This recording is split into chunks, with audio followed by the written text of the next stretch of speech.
히브리서 1장. 하나님께서 옛날에는 예언자들을 통하여 여러 번에 걸쳐 여러 가지 방법으로 우리 조상들에게 말씀하셨으나 이 마지막 날에는 아들을 통하여 우리에게 말씀하셨습니다. 하나님께서는 이 아들을 만물의 상속자로 세우셨습니다. 그를 통하여 온 세상을 지으신 것입니다. 그는 하나님의 영광의 광채시요 하나님의 본체대로의 모습이십니다. 그는 자기의 능력 있는 말씀으로 만물을 보존하시는 분이십니다. 그는 죄를 깨끗하게 하시고서 높은 곳에 계신 존엄하신 분의 오른쪽에 앉으셨습니다. 그는 천사들보다 훨씬 더 높게 되셨으니 천사들보다 더 빼어난 이름을 물려받으신 것입니다. 하나님께서 천사들 가운데서 누구에게 너는 내 아들이다, 내가 오늘 너를 낳았다 하고 말씀하신 적이 있습니까? 또 나는 그의 아버지가 되고 그는 내 아들이 될 것이다 하고 말씀하신 적이 있습니까? 그러나 자기의 맏아들을 세상에 보내실 때에는 하나님의 천사들은 모두 그에게 경배하여라 하고 말씀하셨습니다. 또 천사들에 관해서는 성경에 이르기를 하나님께서는 천사들을 바람으로 삼으시고 시중꾼들을 불꽃으로 삼으신다 하였고, 아들에 관해서는 성경에 이르기를 하나님 주님의 보좌는 영원 무궁하며 공의의 막대기는 곧 주님의 왕권입니다. 주님께서는 정의를 사랑하시고 불법을 미워하셨습니다. 그러므로 하나님 곧 주님의 하나님께서는 주님께 즐거움의 기름을 부으셔서 주님을 주님의 동료들 위에 높이 올리셨습니다 하였습니다. 또 이렇게 말하였습니다. 주님께서는 태초에 땅에 기초를 놓으셨습니다. 하늘은 주님의 손으로 지으신 것입니다. 그것들은 없어질지라도 주님께서는 영원히 존재하십니다. 그것들은 다 옷처럼 낡을 것이요 주님께서는 그것들을 두루마기처럼 말아 치우실 것이며 그것들이 다 옷처럼 변하고 말 것입니다. 그러나 주님께서는 언제나 같으시고 주님의 세월은 끝남이 없을 것입니다. 그런데 하나님께서 천사 가운데서 누구에게 내가 내 원수들을 내 발 아래에 굴복시킬 때까지 너는 내 오른쪽에 앉아 있어라 하고 말씀하신 적이 있습니까? 천사들은 모두 구원의 상속자가 될 사람들을 섬기도록 보내심을 받은 영들이 아닙니까? 히브리서 2장. 그러므로 우리는 들은 바를 더 굳게 간직하여 잘못된 길로 빠져드는 일이 없어야 마땅하겠습니다.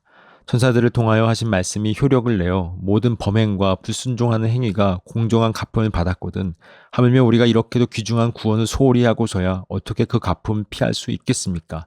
이 구원은 주님께서 처음에 말씀하신 것이요 그것을 들은 사람들이 우리에게 확증하여 준 것입니다. 그리고 하나님께서도 표징과 기이한 일과 여러 가지 기적을 보이시고 또 자기의 뜻을 따라 성령의 선물을 나누어 주심으로써 그들과 함께 증언하여 주셨습니다. 하나님께서는 지금 우리가 말하는 장차 올 세상을 천사들의 지배 아래에 두신 것이 아닙니다. 어떤 이가 성경 어딘가에서 이렇게 증언하였습니다. 사람이 무엇이기에 주님께서 그를 기억하여 주시며 인자가 무엇이기에 주님께서 그를 돌보아 주십니까?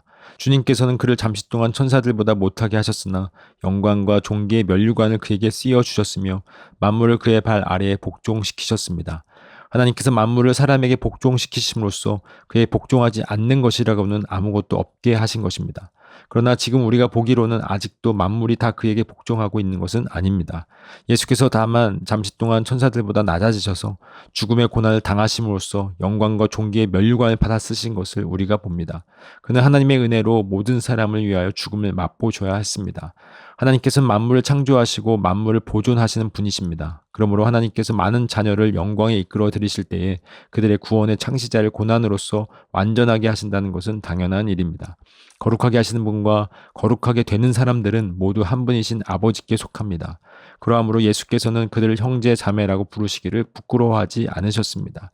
그리하여 그분은 내가 주님의 이름을 내 형제 자매들에게 선포하며 회중 가운데서 주님을 찬미하겠습니다 하고 말씀하시고 또 나는 그를 신뢰하겠습니다 하고 말씀하시고 보십시오 내가 여기에 있습니다. 또 하나님께서 내게 주신 자녀들이 여기에 있습니다 하고 말씀하셨습니다. 이 자녀들은 피와 살을 가진 사람들이기에 그도 역시 피와 살을 가지셨습니다. 그것은 그가 죽음을 겪으시고서 죽음의 세력을 쥐고 있는 자, 곧 악마를 멸하시고 또 일생 동안 죽음의 공포 때문에 종로로 타는 사람들을 해방시키시기 위함이었습니다. 사실 주님께서는 천사들을 도와주신 것이 아니라 아브라함의 자손들을 도와주십니다. 그러므로 그는 모든 점에서 형제 자매들과 같아지셔야만 했습니다. 그것은 그가 하나님 앞에서 자비롭고 성실한 대제사장이 되심으로써 백성의 죄를 대신 갚으시기 위한 것입니다. 그는 몸소 시험을 받아서 고난을 당하셨으므로 시험을 받는 사람들을 도우실 수 있습니다. 히브리서 3장. 그러므로 하늘의 부르심을 함께 받은 거룩한 형제 자매 여러분, 우리가 고백하는 신앙의 사도요 대제사장이신 예수를 깊이 생각하십시오. 이 예수는 모세가 하나님의 온 집안에 성실했던 것과 같이 자기를 세우신 분께 성실하셨습니다. 집을 지은 사람이 집보다 더 존귀한 것과 같이 예수는 모세보다 더 큰 영광을 누리기에 합당한 분이십니다. 어떠한 집이든지 어떤 사람이 짓습니다. 그러나 모든 것을 지으신 분은 하나님이십니다. 모세는 하나님께서 장차 말씀하시려는 것을 증언하기 위한 일꾼으로서 하나님의 온 집안 사람에게 성실하였습니다. 그러나 그리스도는 아들로서 하나님의 집안 사람을 성실하게 돌보셨습니다. 우리가 그 소망에 대하여 확신과 자부심을 지니고 있으면 우리는 하나님의 집안 사람입니다. 그러므로 성령이 이와 같이 말씀하셨습니다. 오늘 너희가 그의 음성을 듣거든 너희 조상들이 광야에서 시험 받던 날에 반역한 것과 같이 너희 마음을 완고하게 하지 말아라.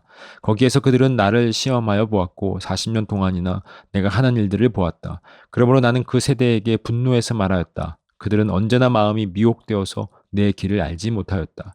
내가 진노하여 맹세한 대로 그들은 결코 내 안식에 들어오지 못할 것이다.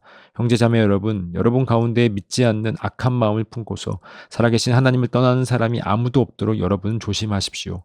오늘이라고 하는 그날 서로 권면하여 아무도 죄의 유혹에 빠져 완고하게 되지 않도록 하십시오. 우리가 처음 믿을 때에 가졌던 확신을 끝까지 가지고 있으면 우리는 그리스도께서 주시는 구원을 함께 누리는 사람이 될 것입니다. 오늘 너희가 그의 음성을 듣거든 반역하던 때와 같이 너희의 마음을 완고하게 하지 말아라 하는 말씀이 있는데 듣고서도 하나님께 반역한 사람들이 누구였습니까? 모세의 인도로 이집트에서 나온 사람들 모두가 아니었습니까?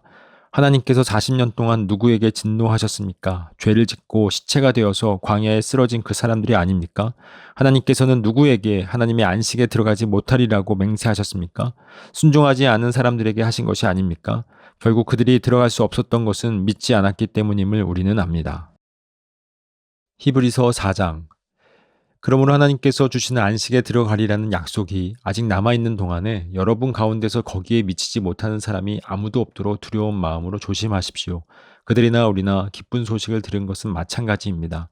그런데 들은 그 말씀이 그들에게는 아무런 유익이 되지 못하였습니다. 그들은 그 말씀을 듣고서도 그것을 믿음과 결합시키지 않았기 때문입니다.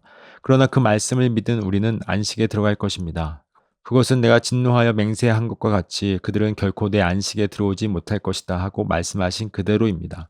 사실상 하나님께서 세상을 창조하시고 모든 일을 끝마치셨으므로 그때부터 안식이 있어 온 것입니다. 일곱째 날에 관해서는 어딘가에서 하나님께서 일곱째 되는 날에는 그 모든 일을 마치고 쉬셨다 하였고 또 이곳에서는 다시 그들은 결코 내 안식에 들어오지 못할 것이다 하셨습니다. 그러므로 어떤 사람들에게는 안식에 들어갈 기회가 아직 남아 있습니다. 그런데 기쁜 소식을 먼저 들은 사람들이 순종하지 않았으므로 들어갈 수 없었습니다. 그렇지만 하나님께서는 다시 오늘이라는 어떤 날을 정하시고 이미 인용한 말씀대로 오랜 뒤에 다윗을 통하여 오늘 너희가 그의 음성을 듣거든 너희 마음을 완고하게 하지 말아라 하고 말씀하셨습니다. 여호수아가 그들에게 안식을 주었더라면 하나님께서는 그 뒤에 다른 날이 있으리라는 것을 말씀하시지 않았을 것입니다. 그러니 하나님의 백성에게는 안식하는 일이 아직 남아 있습니다. 하나님께서 주실 안식에 들어가는 사람은 하나님이 자기 일을 마치고 쉬신 것과 같이 그 사람도 자기 일을 마치고 쉬는 것입니다. 그러므로 우리는 이 안식에 들어가기를 힘씁시다. 아무도 그와 같은 불순종의 본을 따르다가 떨어져 나가는 일이 없도록 해야 하겠습니다. 하나님의 말씀은 살아있고 힘이 있어서 어떤 양날 칼보다도 더 날카롭습니다. 그래서 사람 속을 꿰뚫어 혼과 영을 갈라내고 관절과 골수를 갈라놓기까지 하며 마음에 품은 생각과 의도를 밝혀냅니다. 하나님 앞에는 아무 피조물도 숨겨진 것이 없고 모든 것이 그의 눈앞에 벌거숭이로 드러나 있습니다. 우리는 그의 앞에 모든 것을 드러내 놓아야 합니다. 그러나 우리에게는 하늘에 올라가신 위대한 대제사장이신 하나님의 아들 예수가 계십니다. 그러므로 우리의 신앙 고백을 굳게 지킵시다. 우리의 대제사장은 우리의 연약함을 동정하지 못하시는 분이 아닙니다. 그는 모든 점에서 우리와 마찬가지로 시험을 받으셨지만 죄는 없으십니다. 그러므로 우리는 담대하게 은혜의 보좌로 나아갑시다. 그리하여 우리가 자비를 받고 은혜를 입어서 제때에 주시는 도움을 받도록 합시다. 아멘.